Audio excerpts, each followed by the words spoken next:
Jesus paid a price for us that we could not pay. But I'm gonna pay a price for you. This is gonna cost me something. It's gonna cost me some pain. It's gonna cost me some time. It's gonna cost me something. But I'm willing to pay it to demonstrate my love for you. That's what it is.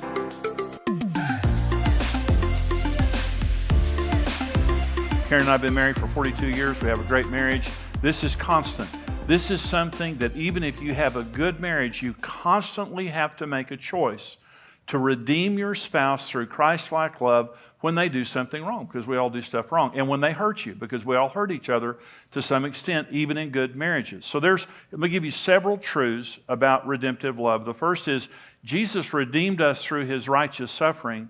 It is the only reason that we're saved from sin and the main reason that we love Jesus. This text ends by saying, now you have returned to the shepherd and overseer of your soul. Let me ask you a question. Why did we return to Jesus? We were in our sins. We were doing the wrong thing. Why did we return to Jesus? Well, let me give you the wrong answer. The wrong answer is because we have to and because he's going to clobber us if we don't. That's the wrong answer. The right reason is because no one has ever loved me like Jesus Christ. Right? No one has ever loved me in my sins like Jesus did. And I didn't return to Jesus from a threat or from a demand. I returned to Jesus because his love is inductive. There's no one that can love me like Jesus, and I love him. Okay, so this is what it's saying here. The reason that we're saved and the reason that we love Jesus the way that we do, he's the most loved person in the history of the world. No one's ever been loved the way Jesus Christ is loved. And the reason is there has never been a person who demonstrated redemptive love to people who were undeserving. If we got what we deserved, we would be a pile of ashes on the chair right now. But we got what we didn't deserve because Jesus died for our sins. Okay, that's number one. And by the way, in 1 Peter chapter 2, what we just read here is telling us that Jesus left us an example to redeem each other. In 1 Peter 3:1, it says, in the same way you wives. In 1 Peter 3:7, it says, husbands likewise.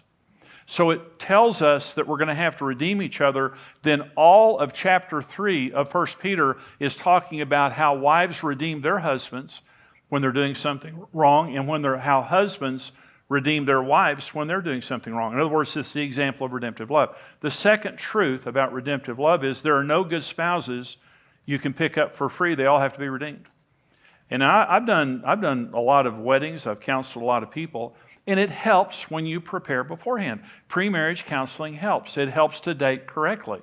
But even if you do everything right, you're going to have problems in your marriage you're going to have to use redemptive love for. And when I say problems that you're going to have to use redemptive love for, some are like a 10. Out of 1 out of 10, I've seen redemptive situations. I'll tell you about one in just a minute that was a 10 on a scale from 1 to 10.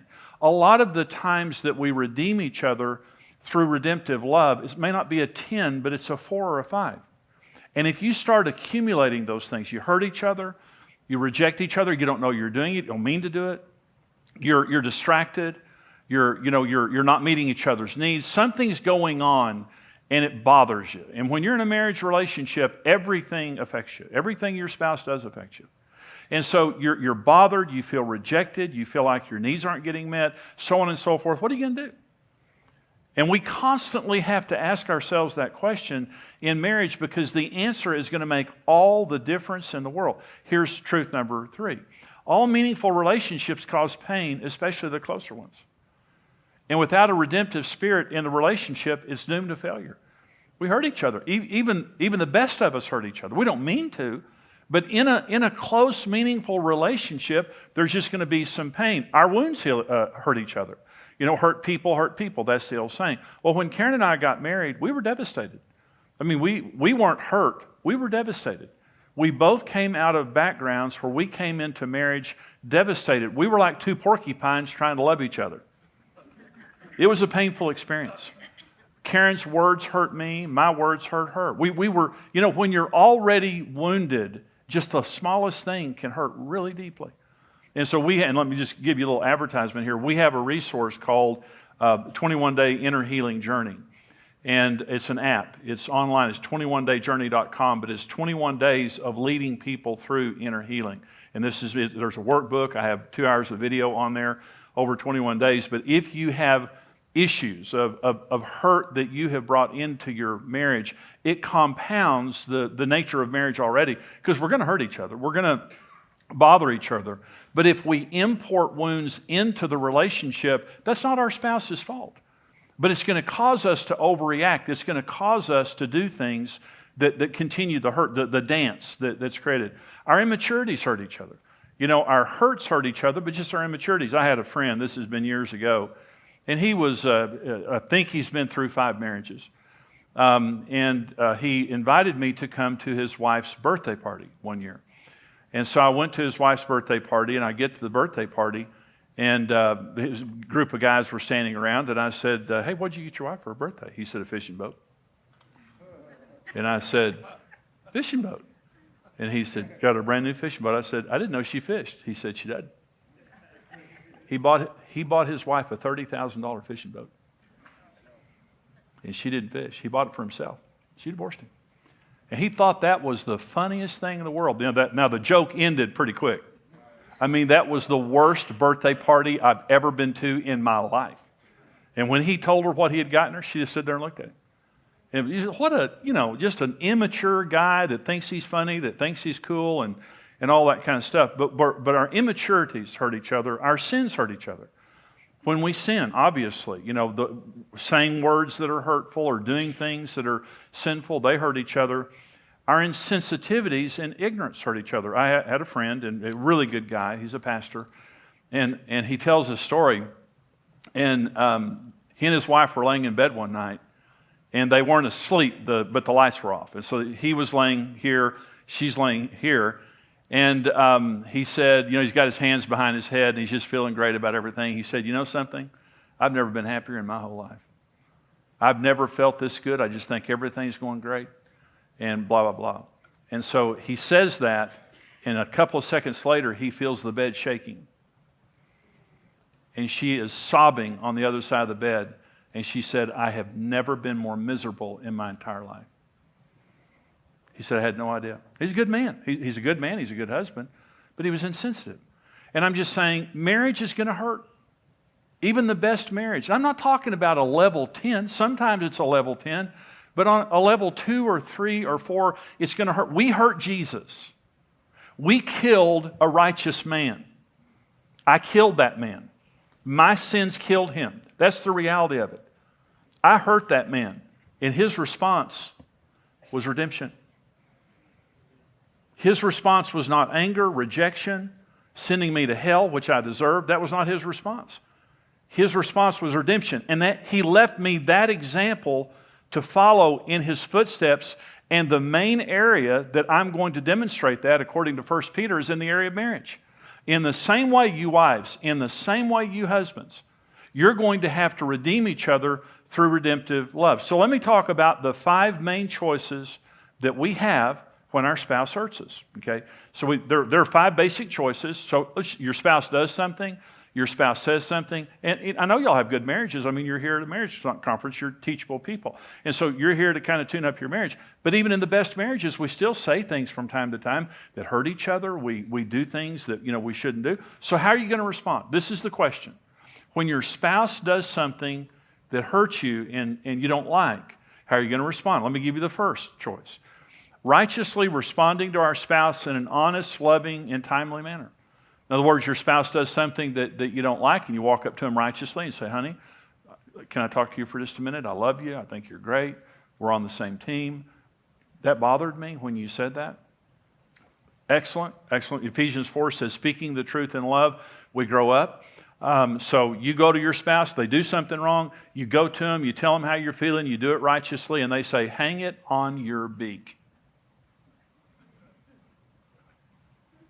You do the right thing, but they don't respond well. Okay, so you did the right thing, but now they didn't give you the response that you were looking for. But you did the right thing. Okay, that's one choice. Okay, the second is receive the hurt and frustration and hide our true feelings. This is where passive aggressive behavior comes in. In other words, you hurt me, I'm going underground. I'm going to act like everything's okay, but I'm going to start, eating potato chips in bed. I know you don't like that. I'm going to start, turning the TV up louder. I'm just going to do things that I know you don't want me to do, and I'm not going to do things I know you want me to do. And this is going to destroy our intimacy, destroy our passion, and now I'm being dishonest about how I feel because I'm going underground. Okay, happens all the time where people do this. Number 3, reject our spouse when they hurt or frustrate us. And this is just, again, it can be overt or covert, but listen to this. Hebrews 13:5 says this. God says this. This is covenant language. I will never leave you nor forsake you. On day 1 of our relationship with God, He makes us 2 promises. He will never physically desert us, and He will never turn His heart away from us. Leave means physical, forsake means emotional. So day 1, and we're going to do some things that Jesus doesn't like. Anybody agree with that? We do every day. And so here's what God says day 1 of the relationship. You know something? I'm all in. I love you. I'm all in. I'll never leave you or forsake you. And here's what it means. There'll never be a moment in eternity where God is not focused on you emotionally. Let me say that another way.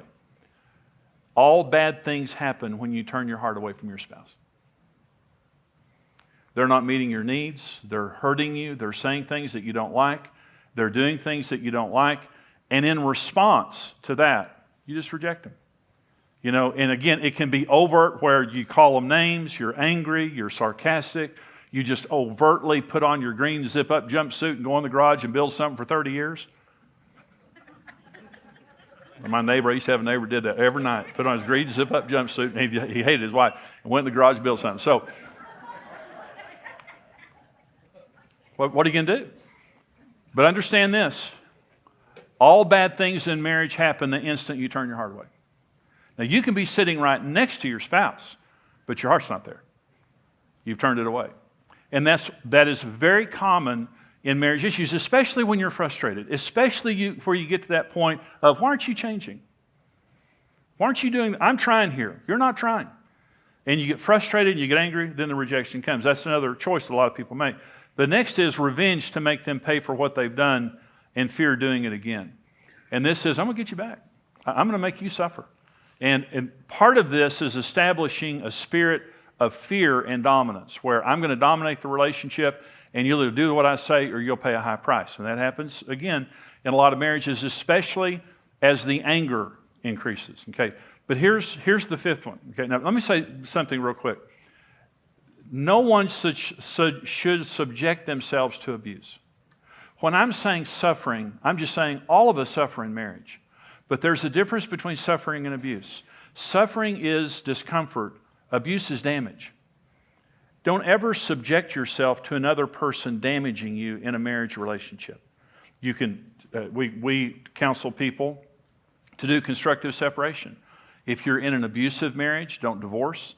Go to a neutral place. Have your spouse go to another place. Don't live together. And don't go back into the relationship until they get real help, and demonstrate that they've changed and that there's accountability in the relationship. So I'm not talking about enabling abuse. I want you to be sure about that. I'm just talking about living with an imperfect person in an imperfect world with a devil who hates us. We all live in that world, and we're going to all have to deal with this. Well, here's number 5, choice. And that is redeem our spouse through righteous, proactive behavior. You're doing the wrong thing. I was doing the wrong thing. Jesus came. I was hurting Jesus. I killed him, in fact.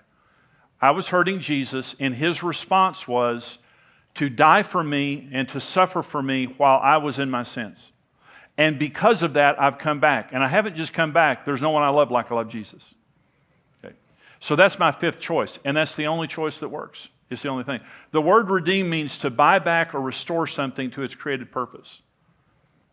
I'm going to pay a price for you that either you cannot pay or will not pay. Jesus paid a price for us that we could not pay. But I'm going to pay a price for you. This is going to cost me something. It's going to cost me some pain. It's going to cost me some time. It's going to cost me something. But I'm willing to pay it to demonstrate my love for you. That's what it is. So we're going to become partners with God to do this. And here's the question. Am I going to be a redeemer, or am I going to respond to my spouse's problems in a selfish and immature manner? This is the question. This is the question that that will really answer the destiny of your marriage, the destiny of your... Karen and I, this is just the way that it is. Our answer to that question is everything.